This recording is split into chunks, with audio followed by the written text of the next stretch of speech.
Hello, and you are very welcome to the Throne Show, entertainment.ie. Game of Thrones! Entertainment.ie's very own Game of Thrones review and analysis show. My name is David Regan. I'm here on my own, actually. Game of Thrones. I'm here with Eoin Ronayne. Hey, Owen, thanks hello. for joining us. I'm good now. Last night's episode, the bells. Your thoughts? Sum it all up for us there.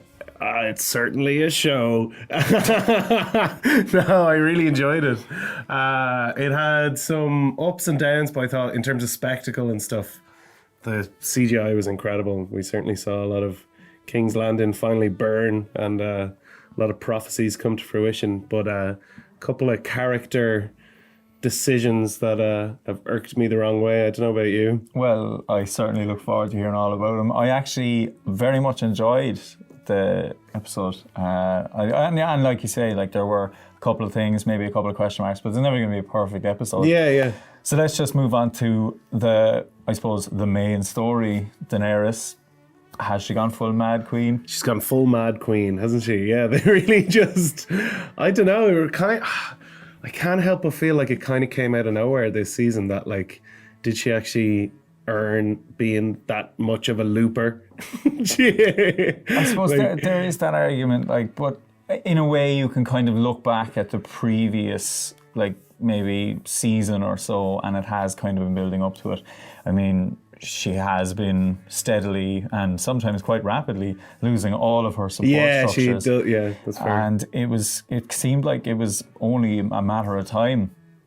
And seeing her sat on the wall, like, to be fair, I thought destroying the Iron Fleet, and I think she kind of It was good to see her get back at Euron anyway. Oh, that was absolutely. Like, he well deserved that. And I think the scene where she kind of had destroyed the Iron Fleet and she was coming in low, and then the Lannister army, like, tilted all the ballistae down, and then she whipped up so that obviously they couldn't bring it up high enough. I thought that was very clever. Everybody spent so long giving out about, and me very much included, about how much those, like, yokes were able to just kill that dragon so easily. And I bet the showrunners, when everybody was going mad on Twitter, were like, just give us another week, we show that they can be dodged, or whatever. But that said, there was a fan edit on Reddit within 3-4 days ago, where it was footage that was already within the episode and re-edited, and it made the story so much more believable because she doesn't just better fly straight at the boats or whatever. Yeah, exactly. I did like with the whole Queen of Ashes kind of storyline, so the story I heard was that King Aerys, her mad king dad, heard the bells when he was saying burn the city, and that's why Jaime killed him. So there kind of seemed to be harking back to, like, the bells just turn all Targaryens mad. It's all the bells' fault. Yeah, I mean, they'd hate to work at Hotel Reception. It wouldn't go very well for them. Thank you, I appreciate that. Now, I suppose the very start of the episode, it began with Varys scheming, and he's obviously after disseminating information that Jon is a Targaryen, true heir to the throne. He's firing that out all around to whoever to listen. And which, by the way, could turn out to be the most important part of the entire, like, setup for the next episode. I feel like perhaps who could he have been writing to? It must just be everyone. He was writing to all the Lords of the North or whatever. Yeah, you'd imagine so, but I suppose for all of the Lords of the North, their armies are allied to Jon anyway. I suppose. Who is allied to Dany. So it's in the melting pot now, Jar. Yeah, like, I mean, we were really kind of teased all season about which way it was going to go, and I guess they are just setting up for a Jon versus Daenerys finale. Yeah, it looks like, because you kind of they did well illustrating that it was kind of like he still has the moral high ground he was fighting in King's Landing, and you see him realize, like, we've gone a bit far now, hey. Yeah, I think so, yeah. That's probably his exact wording in the letter as well. Chill the cax, lad. Yeah, absolutely.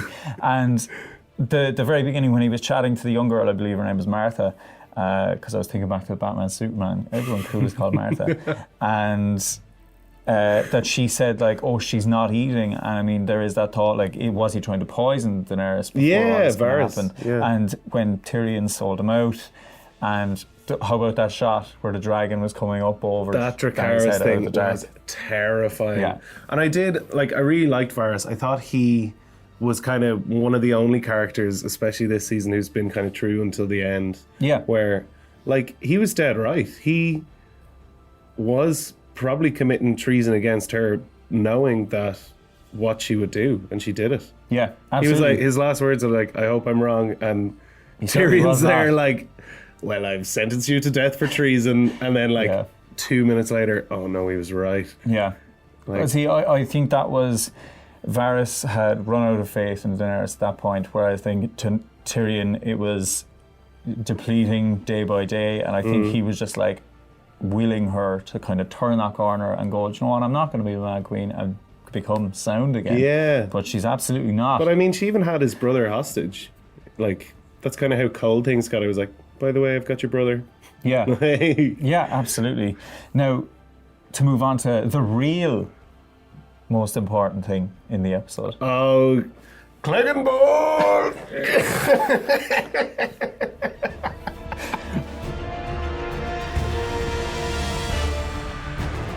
Yes, absolutely. Clegane Ball. One Clegane of the Ball! main reasons.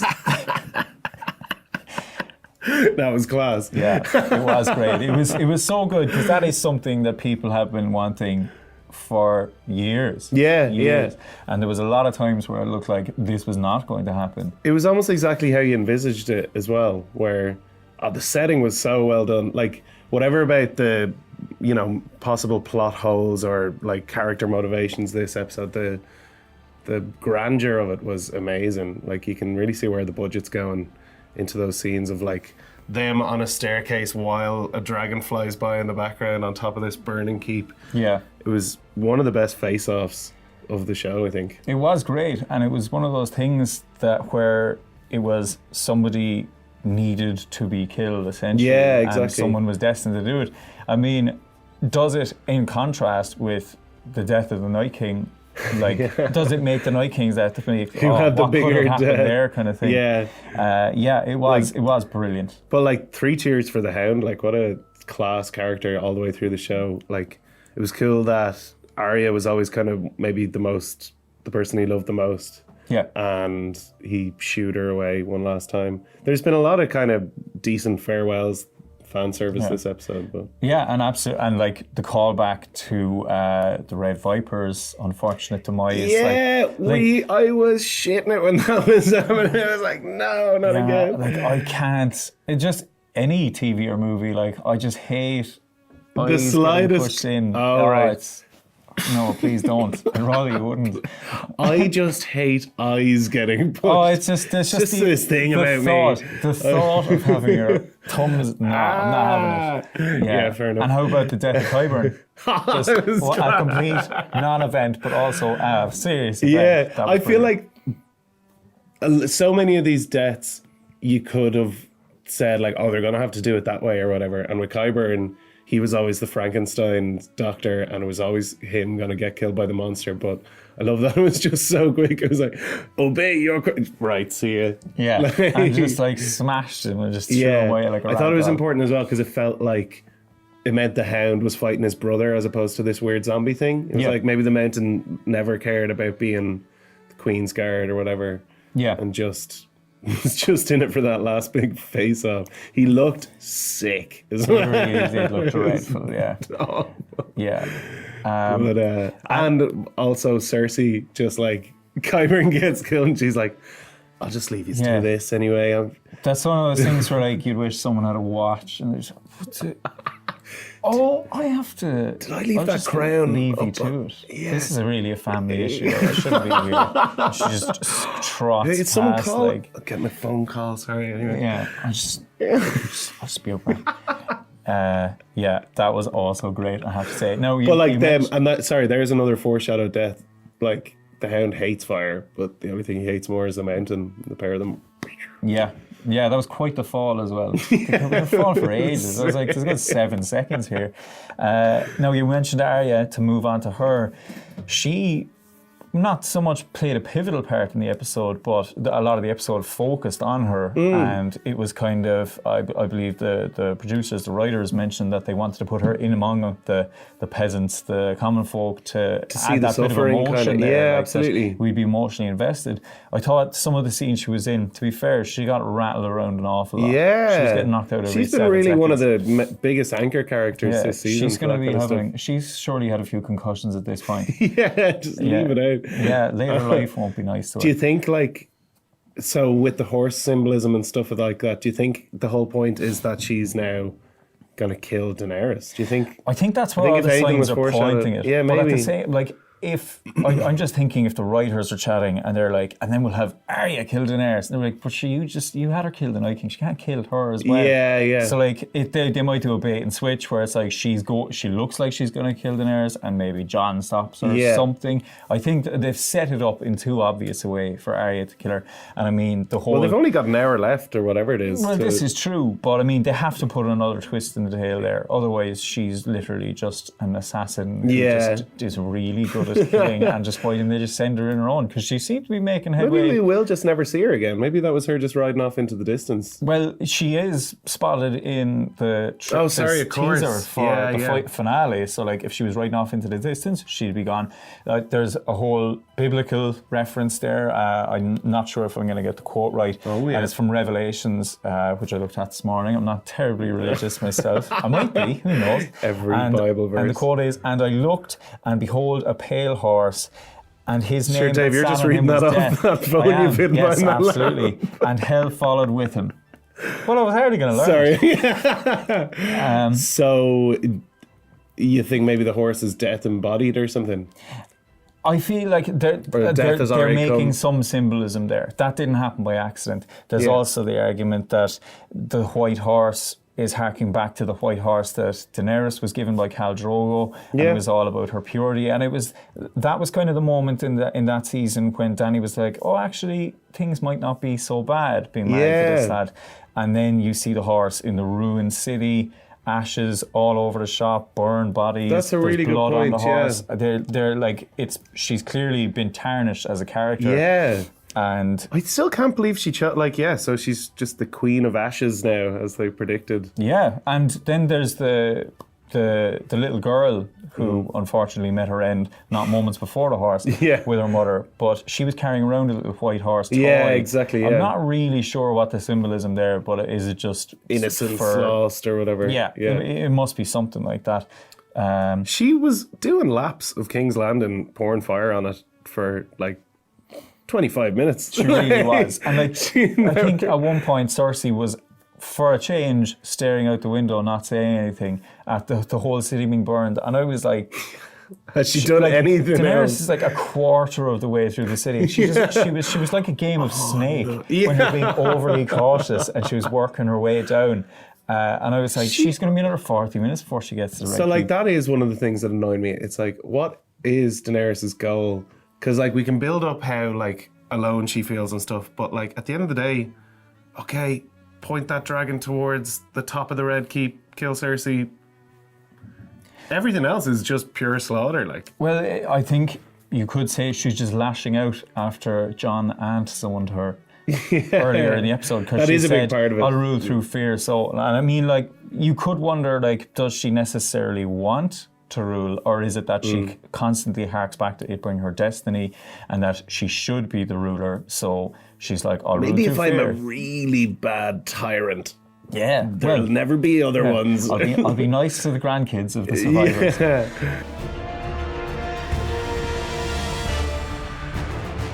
And now we move on to what could potentially be the end of the Lannisters. Yeah. Jaime and Cersei, they had their reunion.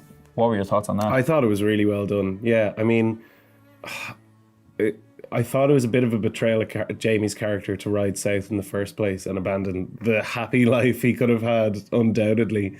But when you finally see them back together again, as the walls come down around them, it was just really moving and well done, I thought. I thought it was, yeah, and it was outstanding performance on Lena Headey's part. Yeah. To portray that humanity and almost make you feel sorry for her.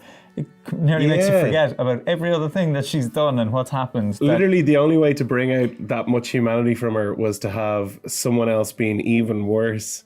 And because Daenerys is being the baddie now, we're all like, oh, we actually have to feel a bit bad for her or whatever. Yeah. But like, even I thought, just seeing them back together, like, I think if we had to guess something at the start of this season or even a couple episodes in, it was like, but then obviously Jaime's going to come back and he's probably going to be the one to kill her to save everyone else or whatever. And in the end, it wasn't. It was just them two together again, so... Yeah, and it was really like Lannisters against the world, like, because was it Cersei said in one of the earlier seasons, it was like anyone, or she said it to Joffrey, I think it was like anyone who's not a Lannister is our enemy. And that was like, again, insular, about as insular as you could get, the safest part, in the safest castle, in the safest part of the country. Yeah. And they were just themselves. And at least we're never going to see Euron again. Well, this is true. What did you make of his last line?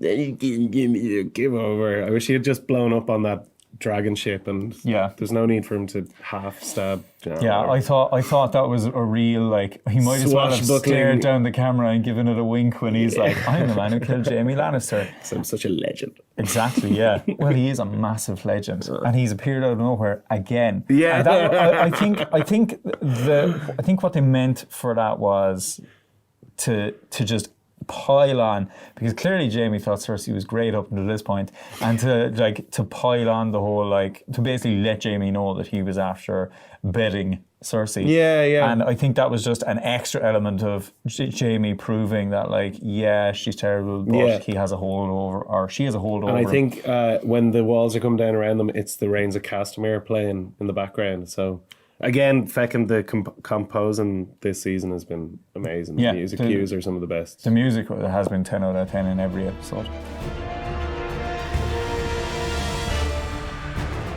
Cersei walking past the Hound all like, oh, don't mind me. Dany ruling King's Landing after she literally killed everyone.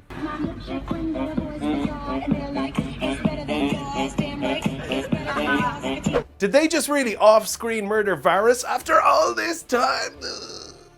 The Mountain after Qyburn said, obey your queen. That dragon wasn't doing all that hot shit last week, though. Jon and Tyrion after supporting Dany. I mean, at least Euron's gone. That's got to be a silver lining, right? Right?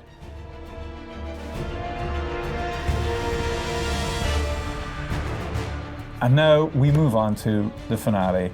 I will never again ask you for Game of Thrones related predictions, so you can be pleased about that.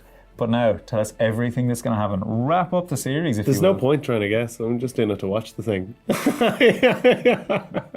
No, I don't know. I mean, there's not that much time left to...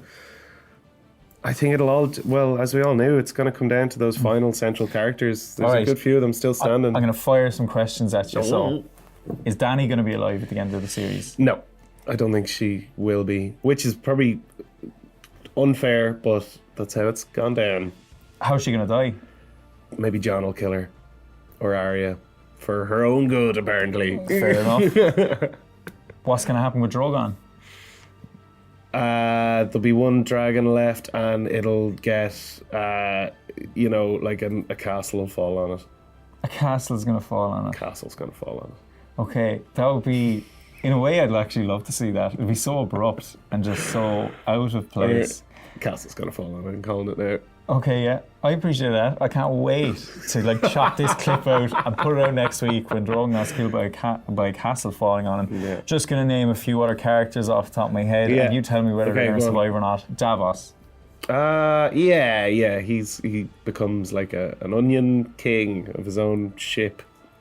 Do you think we're going to see any of Sansa, Brienne, Bran?